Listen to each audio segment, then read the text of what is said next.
Selamat pagi semua. Hai, gitu. Hai. Ya.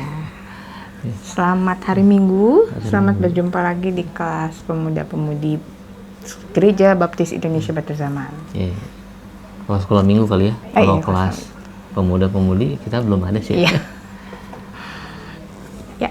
Baiklah, kita melanjutkan ini sekarang di pelajaran 12 ya. Pelajaran 12 untuk 20 Maret. Judulnya Jangan Menjadi Serupa Dengan Dunia. Ayat yang dipakai sebagai dasar adalah Roma 12 ayat 1 sampai 2. Ini cukup terkenal karena sering dipakai dalam khotbah-khotbah juga ya. Iya, betul. Dan memang ini kalau kayak OKB gitu, orang Kristen baru gitu ya, ini juga suka. Ini orang kaya baru ya. Oke. Kita berdoa dulu ya. Berdoa dulu deh. Bapa kami yang di surga, kami bersyukur atas penyertaan Tuhan sepanjang minggu kemarin. Bersyukur atas kasih Tuhan sehingga kami bisa tetap sehat, tetap kuat. Tuhan berkati juga dengan fasilitas supaya kami bisa menyaksikan video ini. Kami menyerahkan semua yang sudah Tuhan berikan pada kami. Kami menyerahkan dalam tangan Tuhan supaya boleh Tuhan pakai untuk jadi sarana kami memuliakan Tuhan, memahami lebih dalam firman Tuhan dan melakukan apa yang menjadi perintah dari firman Tuhan dalam hidup sehari-hari.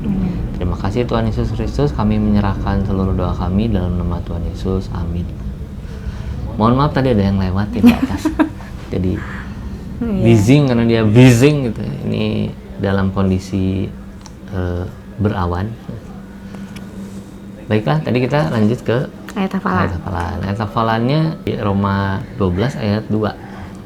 Ayatnya tadi kita cuma 1-2, sekarang ayat 2.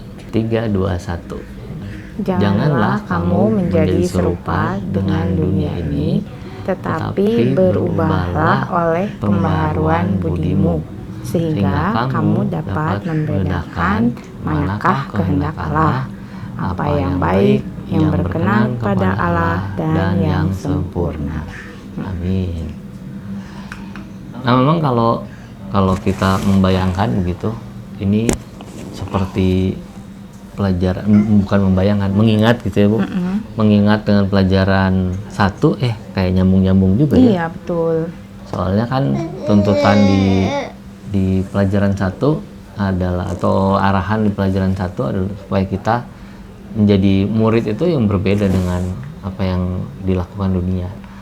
Ya, jadi poin pertama dari minggu pagi ini adalah tuntutan kita untuk menyangkal diri ya. Sebagai murid Kristus kita dituntut menyangkal diri. Kita kembali lagi kayak ke pelajaran pertama kan gitu, yang kita kalau mau mengikuti Yesus kita diminta untuk menyangkal diri, memikul salib, mengikuti Yesus.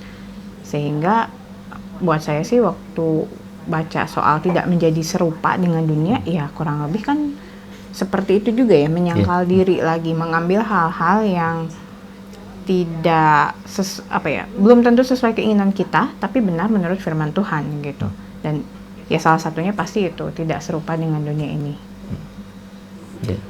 Nah, tidak serupa juga berarti kalau di luar sana di dunia itu ada pedoman-pedoman hidup gitu. Nah, kalau pedoman hidup kita adalah Alkitab, kita fokusnya pada Alkitab ini.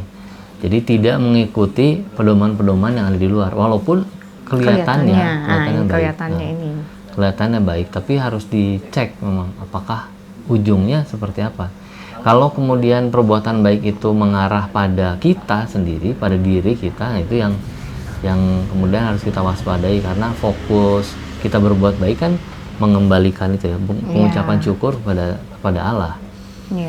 Kalimat di ayat 1 ini kita bacakan ya. Karena itu saudara-saudara, demi kemurahan Allah aku menasihatkan kamu supaya kamu mempersembahkan tubuhmu sebagai persembahan yang hidup, yang kudus, dan yang berkenan kepada Allah. Itu adalah ibadahmu yang sejati. Kata kalimat itu, ibadahmu yang sejati, itu ayatnya dimulai dengan kata itu ya. Karena itu berarti kita bicara tentang konsekuensi setelah mendapat hidup mendapat hidup kekal, kita harus menjalani kehidupan yang kudus itu, persembahan yang sejati. betul. Itu kalau ingat zaman dulu di sekolah minggu juga kan suka ada lagu itu ya. Di dalam dunia ada dua jalan. Oh iya, iya. Itu Nah. pilihan itu ya. Dan memang dibilang Mana kau juga, pilih? iya, dibilang itu yang membawa kesenangan, yang mudah itu jalan yang lebar. Iya, lebar, ujungnya api. Tapi iya itu dia. Sehingga orang Kristen memang pilihan untuk hidup di jalan yang sempit, yang susah itu karena kita tahu tujuan kita adalah kehidupan yang kekal. Lanjut. Oke, jalan yang sempit berarti karena kenapa sempit? Karena kita pikul salib sih, jadi kayaknya sesek gitu. Iya. Padahal nggak sempit-sempit juga sih jalannya. Gitu. Oke, tapi yang jelas orientasi hidup kita berbeda karena kita hidup untuk Tuhan. Motivasinya ya. Motivasinya berbeda. Sehingga cara menjalaninya juga nggak mungkin sama. Kalau kita menjalani untuk Tuhan tapi kita menghalalkan tindakan-tindakan dosa, ya nggak mungkin dong. Sama aja tuh dengan aja. dunia. Itu Berarti tidak melakukan poin di ayat 2a ini kan. Iya. Oke. Nah, lalu di yang poin kedua kita ini ada lanjutannya. Berubahlah oleh pembaharuan budimu. Nah, ini balik lagi, pembaharuan budi itu tidak bisa dilakukan dengan kekuatan sendiri. Sebagaimanapun baiknya manusia, sebagaimanapun kerasnya usaha manusia, tetap yang bisa mengubah itu hanya Roh Kudus. Kita nggak, pasti teman-teman pernah deh ngalamin gitu ya, ingin mengubah sesuatu yang menurut kita buruk. Kita tahu nih ini buruk. Tapi ketika kita nggak menyerahkan itu kepada Tuhan, kita nggak mengaku bahwa saya tidak sanggup ini, saya butuh pertolongan pihak lain. Kita nggak ngomongin, udah pasti orang lain pun nggak bisa gitu. Kita aja nggak bisa mengubah diri kita, apalagi orang lain. Tapi kalau kita menyerahkan sama Tuhan, Tuhan yang campur tangan mengubah diri kita, Roh Kudus yang memberi kekuatan itu, baru berhasil. Itu saya mengalami itu secara pribadi gitu. Dulu sih saya tipe orang yang mudah sekali negatif gitu, pesimis gitu ya, negatif. Itu waktu saya mau mengubah itu nggak bisa, itu susah gitu. Pasti kayak udah naturnya tuh kesana gitu.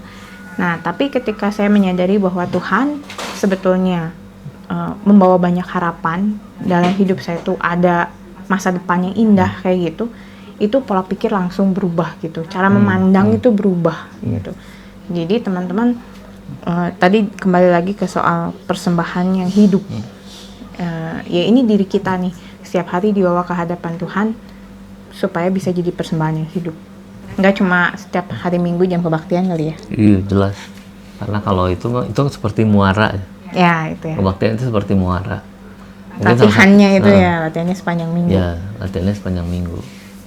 Nah, semoga nggak salah melihat kalimat-kalimat dalam ayat 2, karena sepertinya kalimat di ayat 2 itu bicara tentang kita yang mau mengubah itu. Tapi sebetulnya nyambung dengan yang tadi Bu Vijin, dorongan untuk perubahan itu datang dari Roh Kudus. Roh Kudus itu selalu mengingatkan, dan ini seperti kita merespon itu. Oh iya, saya nggak mau menjadi serupa dengan dunia ini. Saya mau berubah dengan memperbarui budi ya di dalam diri kita. Nah tapi jangan takut juga teman-teman. Jangan takut. Tantangan mah ada. Akan selalu ada, karena siapa sih yang suka pengikutnya diambil oleh pihak lain gitu kan? Siapa sih yang suka kita dimenangkan oleh Yesus lalu meninggalkan dunia yang penuh kegelapan ini? Siapa sih gitu ya? Ya rajanya yang nggak suka gitu kan, sehingga ya dia juga yang akan menghalang-halangi gitu. Kegagalan demi kegagalan. Lalu misalnya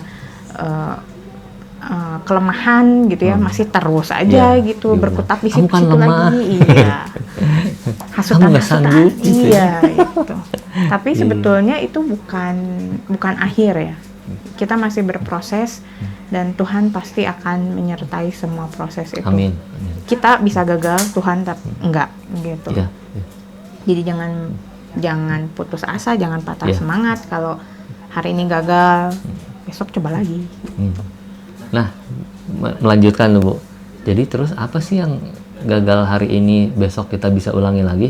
Sebetulnya kalau dilihat penerapan dari ayat 1 dan 2 itu ada di ayat 9 sampai ayat 21. Tuh. Sebetulnya ayat 3 sampai ayat Ada juga. 8 juga Iya, ada juga. Tapi kalau mau lihat yang praktis, kita lihat ayat 9 sampai 21. Apa aja itu? Ayat 9, 10 ya. 9, 10 itu bicara tentang jangan berpura-pura. Karena kasih tidak berpura-pura. Jadi kalau mau mengasihi orang, jangan pura-pura.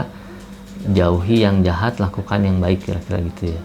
Itu kayak gampang ya, tahu kan Kayak ya, semua gampang, juga tahu betul. gitu, tapi melakukannya nggak. Ya, tapi hari ini kita bisa, Pergumulan. hari ini kita bisa lakukan, besok mungkin enggak. Kenapa enggak? Karena ada tekanan itu ya, tekanan dari si jahat. Terus ayat 11 bilang, janganlah kerajaanmu kendor, biarlah rohmu menyala-nyala. Kayak gimana tuh? Itu memang harus kita sendiri harus menyemangati diri. Karena Roh Kudus sudah pasti, tapi seringkali kita ngerasa, kayaknya saya, Capek ya? capek nih. Nah itu Doa yang nggak terjawab, kayak gitu kan bikin kayaknya ngapain masih lanjut berdoa, Iya, misalnya iya. gitu ya. Jadi kendor gitu. Tapi begitu kita ingat bahwa saya harus mengimani doa, itu kembali lagi. Jangan-jangan saya ada yang salah dalam berdoa, itu kembali lagi, itu menjaga supaya roh kita sendiri selalu menyala-nyala. Betul. Dan melayani Tuhan. Ayat selanjutnya Ayat 13, yang ke-12 ya. 12 ya. Bersukacitalah dalam pengharapan, bersabar dalam kesesakan, bertekun dalam doa. Ini juga buat saya sih, jangankan tiga-tiganya dikerjain ya. Pilih satu aja tuh kayaknya udah gitu ya. Tapi balik lagi, kalau saya percayanya ketika kita melakukan walau hanya satu bagian firman, itu akan meluas. Amin. Misalnya ketika kita terus setia dalam berdoa, pasti kita akan bersabar dalam kesesakan. Dan setelah itu kita juga akan bisa bersukacita karena punya pengharapan. Itu tuh jadi kayak apa sih, efek domino ya Pak? Iya. Gitu. Saling terkait. Ada lagi yang berikutnya Pak? Dan selanjutnya adalah membantu dalam ada orang-orang di waktu itu, ada orang-orang kudus yang mereka berjalan dari kota ke kota untuk membawa surat-surat, dan itu banyak mengalami kekurangan. Nah, itu orang-orang itu harus dibantu dan usahakan diberi tumpangan. Nah, sama dengan kita sekarang, kalau ada pewarta Injil membutuhkan pertolongan, kita bantunya bisa memberi tumpangan, bisa memberi dana, memberi doa terutama ya. Nah, lalu di ayat yang ke-14 juga ada, berkatilah siapa yang menganiaya kamu, berkatilah dan jangan mengutuk. Iya, karena mengutuk itu gampang banget ya. Iya. Wah, lu menganiaya, lu seharusnya gitu ya. Semacam malin kundang itu kan ya. Gitu. Tapi yang diminta oleh Tuhan, diperintahkan oleh firman Tuhan adalah berdoa, memberkati mereka yang menganiaya bahkan. Jadi bukan mengabaikan itu ya, tapi bahkan memberkati mereka. Iya, itu kayak satu step di atas mengampuni buat saya sih gitu ya. Kadang kan kita berpikir mengampuni adalah mengabaikan, melupakan, menjauhi gitu. Tapi ini memberkati gitu. Berarti secara sadar kita membawa mereka dalam doa kita, kita sebut namanya, kita ucapkan berkat. Wow. Dan latihan yang lain juga adalah itu ayat selanjutnya, ayat 15 itu, bersukacita dengan orang yang bersukacita, menangis dengan orang yang menangis. Jangan yang lagi bersukacita diajak nangis gitu ya. Kamu gak inget ya neraka itu? Oke. Atau cerita kesusahan dirinya sendiri karena drama gitu ya, cari perhatiannya. Enggak gitu. Berarti kalau ini buat saya sih butuh bukan cuma masalah suasananya, tapi butuh kerendahan hati untuk mengakui, oh iya, saya ikut senang karena kamu bersukacita, dan saya ikut sedih karena kamu juga sedang berduka cita. Ini berisik sekali sebelah sana. Oke, ayat 16. hendaklah kamu sehati sepikir dalam hidupmu bersama. Memang yang kalau buat saya persoalan itu ya, memikirkan perkara yang tinggi dan diarahkan untuk memikirkan perkara yang sederhana aja. Karena ini erat kaitannya dengan jangan menganggap diri kita pandai. Jadi hal-hal yang tinggi itu perlu informasi lebih banyak. Seperti misalnya buat saya adalah tinggi hal-hal yang berkaitan dengan kedokteran. Terus orang mau dioperasi saya kasih advice gitu ya, kan aneh ya. Lu siapa ya? Sekolah kedokteran? Iya, enggak juga. Itu kan ketinggian gitu mikirnya. Jadi kita mengarahkan ini perhatian pada rumah makan kan ya, Padang. Kalau itu saya bisa jadi ini saya bisa. Sederhana soalnya. Iya. Lalu berikutnya ada poin, nah ini dia nih, kita sedang menuju ke kesimpulannya nih. Tapi sebelum itu ada tentang jangan membalas kejahatan dengan kejahatan gitu ya. Tapi lakukanlah yang baik dengan semuanya. Ya kembali lagi kayak tadi ya, memberkati orang menganiaya kita kayak gitu kan, ini jangan membalas. Karena yang berhak melakukan pembalasan hanya Tuhan. Dan sekali lagi pembalasan versi Tuhan nggak sama dengan pembalasan versi kita. Jadi kita nggak pakai ayat ini untuk mengatur Tuhan gitu. Tuhan, saya tidak membalas, tapi ya Tuhan, karena dia begini, tolonglah setimpalkan misalnya gitu. Enggak sih. Pembalasan adalah hak Tuhan. Pembalasannya seperti apa ya Tuhan yang tahu. Bisa jadi orang itu bertobat. Nah, pembalasannya kan itu Tuhan yang tahu, bukan kita. Kalau kita yang kayak Yunus di Niniwe itu itu. Harusnya kota itu hangus gitu. Iya, karena dia adalah penindas bangsa saya. Tapi Tuhan yang tahu, ternyata bangsa itu bertobat semua ya. Bagaimana kasih Tuhan kan bukan hanya buat Yunus aja, tapi juga buat penduduk Niniwe gitu. Jadi itu ada sambungannya dengan, sebetulnya ada banyak sambungannya sih ya. Kayak misalnya terutama dengan ayat yang 19 soal pembalasan itu. Pembalasan adalah hak Tuhan. Di antara itu tadi, di antara ayat 17 dan 18 ada persoalan itu ya. Kadang-kadang perilaku baik itu kadang-kadang bergantung pada kita. Jadi ayat 18 bilang sedapat-dapatnya kalau hal itu bergantung padamu, hiduplah perdamaian dengan semua orang. Memang ada banyak juga yang tidak bergantung pada kita, pada orang lain. Tapi inti dari kalimat ini adalah supaya kita sendiri punya niat, punya motivasi untuk melakukan kebaikan. Gitu. Karena nanti ayat 19 itu, karena hak untuk membalas adalah haknya Tuhan. Di 20 memang itu yang menarik juga ya Bu. Jadi kalau seteru kita lapar, musuh kita lapar, itu jangan dibiarin, jangan mampus kau ya. Sekalian aja gitu ya. Itu kan karena nyakitin gue gitu ya. Tapi bukan itu ya, malah diminta supaya kalau lapar diberi makan, kalau haus ya dikasih minum. Wah, itu luar biasa itu ya. Tapi ternyata dampaknya ketika kita berbuat baik kepada orang yang melakukan kejahatan kepada kita, itu sebetulnya kita juga sedang melakukan pembalasan gitu ya. Kita sedang menumpuk bara gitu istilahnya di atas kepalanya. Itu kalau buat saya sih, kalau selama kita masih punya pemikiran yang benar gitu, ketika kita sudah menjahati orang tapi orang itu tetap baik, secara hati nurani kita bilang kita malu gitu kan. Tapi itu kan pembalasan juga ya teman-teman. Menyinggung harga diri sebetulnya gitu. Balik lagi, jadi pembalasan itu nggak melulu soal memperlakukan orang lain setimpal dengan perbuatannya, tapi ketika kita berbuat baik, Tuhan juga bekerja, terutama dalam diri kita sih gitu.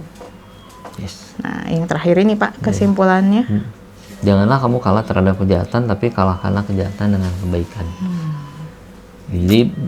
Jadi memang kesimpulan itu seperti menutup ini ya, seluruh ayat yang di atasnya gitu. Bahwa yang penting itu membuat diri kita selalu berperilaku baik gitu. Karena itu ya, yang ayat 2 tadi, kalau kita mau menuju pada pembaruan budi, perilaku sikap kita yang berbeda, ini melakukan hal-hal ini. Ya, melakukan tindakan yang berbeda dengan dunia gitu.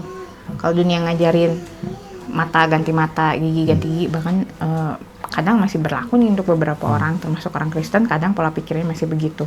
Tapi kita diajar untuk membalas kejahatan orang lain dengan kebaikan, karena kita punya kasih Tuhan di dalam kita itu. Iya, memang orang sering itu juga ya, melihat, oh doanya Daud itu kan menggiring Kayak musuh-musuh gitu supaya dihakimi oleh Tuhan. Sebetulnya memang itu dia membawa kepada Tuhan.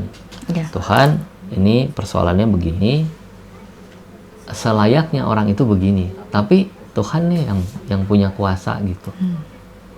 Jadi bukan berarti, bayangkan Saul itu sudah menjahatin Daud sedemikian rupa ya.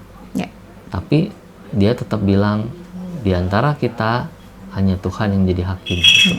Saya nggak mau jadi hakim, saya nggak mau ngebunuh Tuanku, bahkan masih mengaku itu. Ya, ada kesempatan-kesempatannya bahannya. Iya. Tapi nggak diambil untuk melakukan sesuai keinginan hatinya ya. Bahkan waktu anak buahnya yang itu yang kita pernah belajar juga, anak buahnya bilang, ini saatnya nih, kamu udah dikasih sama Tuhan. Sikat gitu. Daud bilang bukan itu, kita bukan mau seperti itu. Jadi bisa dipahami ya teman-teman, Mazmur Daud itu memang curahan hati Daud secara jujur di hadapan Tuhan gitu. Tetapi di sisi lain dia juga tahu posisi dia siapa dan bagaimana dia harus lebih taat pada Tuhan daripada keinginan hatinya ya. Yes. Teladan nyata tidak menjadi serupa dengan dunia ini ya. Amin. Gitu teman-teman pelajaran kita minggu ini. Terima kasih sudah menyimak. Terima kasih, semoga memberkati ya.